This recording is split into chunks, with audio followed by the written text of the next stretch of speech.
According to headlines in the Washington Post this morning, our Secretary of State Hillary Clinton is welcoming the Muslim Brotherhood to the talks for realigning government in Egypt. How much or how little should we trust the Muslim Brotherhood? We thought this would be a good time to check in with Professor Barry Rubin. His book is called The Muslim Brotherhood, The Organization and Policies of a Global Islamic Movement. He is the director of the Global Research and International Affairs Center and editor of the Middle East Review of International Affairs Journal. You can find his writing on rubinreports.blogspot.com, and he joins us from Tel Aviv right now. Professor Rubin, good morning. Good morning. Let me ask you about the moderation of the Muslim Brotherhood as you watch it unfold in Egypt. Is this really a born-again or a kinder and gentler Muslim Brotherhood, or is this just cunning? They're making absolute fools out of the Western media and governments. Last October, for example, the head of the Muslim Brotherhood, Muhammad Badi, made a speech saying America is declining, declared jihad on America, said that now is the time to destroy the U.S. position in the Middle East, supported terrorism against the United States. I mean, every speech, every article for years has been very extreme. And now, simply because they don't look at any of the Arabic sources, what these people have been saying, American journalists are saying, oh, they seem like such nice people. They're lying and misrepresenting the situation, and people don't know it.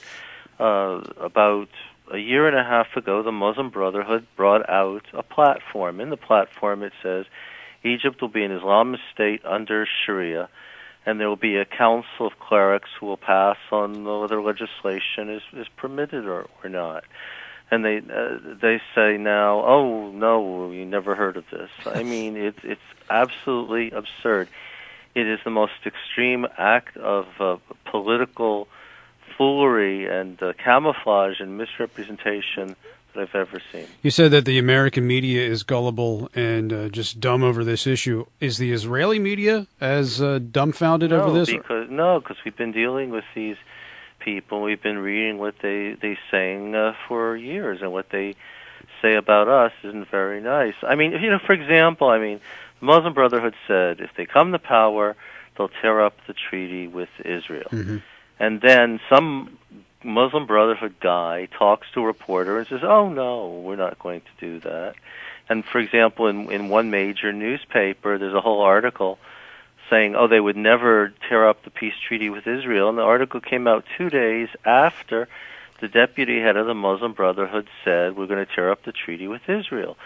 So there's this determination to believe that these people are moderate, that Hamas is moderate, that Hezbollah is moderate, that Syria is moderate, in spite of all evidence to the contrary, and this is suicidal. Well, then let me ask about their strength in Egypt. Assuming they become part of a coalition government, how long do we have to wait before they drive other more democratic forces out and actually assume power? Or could that happen? Because even the President of the United States yesterday in an interview said the Muslim Brotherhood really isn't strong enough to come to power in Egypt. Well, I don't know how he knows that. Other than the army, it's the only organized and disciplined organization in the country. Now, you have to understand, these are very sophisticated people. They're very cautious.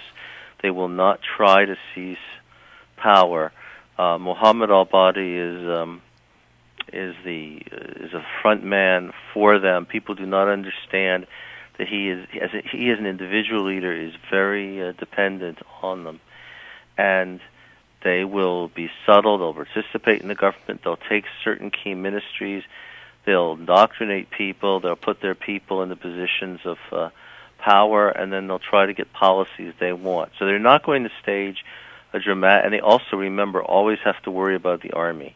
So they're not going to stage a dramatic revolution. What I say is that the main threat is not over the next couple of years. It's not an Islamist Egypt, but a radical Egypt, which is going to undermine U.S. policy and create a lot of problems in the region. The Muslim Brotherhood.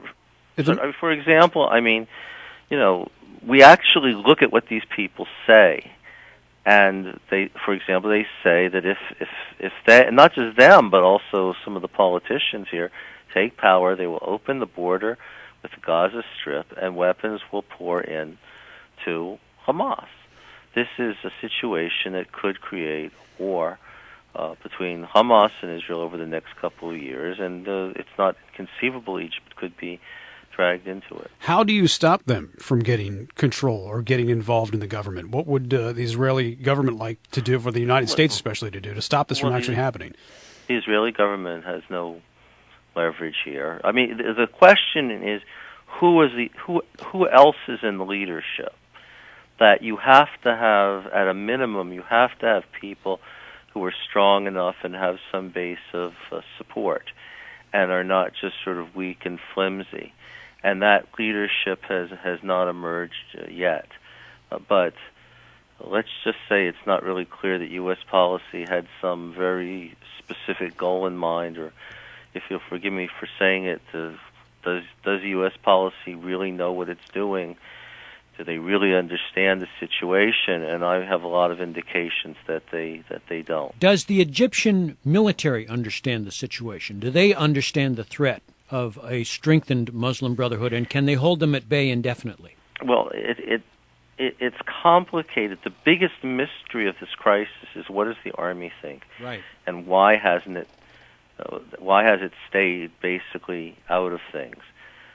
What do they want? I mean, do they just want Mubarak to go? Do they want the whole regime to fall?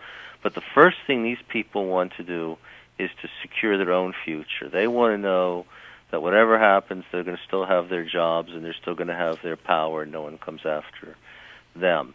One should understand that there is radical nationalist and some Islamist sentiment in the army also. If the Brotherhood is smart and they give the military its budget, and they don't interfere with it, and they don't go too far, then they can stay all right with the army. I want to stress again that what I think we're going to see is not that the Muslim Brotherhood is going to seize power and create an Islamist Egypt, but that the Muslim Brotherhood, in connection with other forces, will create a radical regime which is not supportive of U.S. policy, and the U.S. does not have many assets left in the region if Egypt to some extent changes sides. Right. This is the most dangerous situation since the Iranian Revolution, and one does not have the impression that the U.S. policy is handling it very well. Dr. Rubin, thank you very much for joining us today. We appreciate your insights.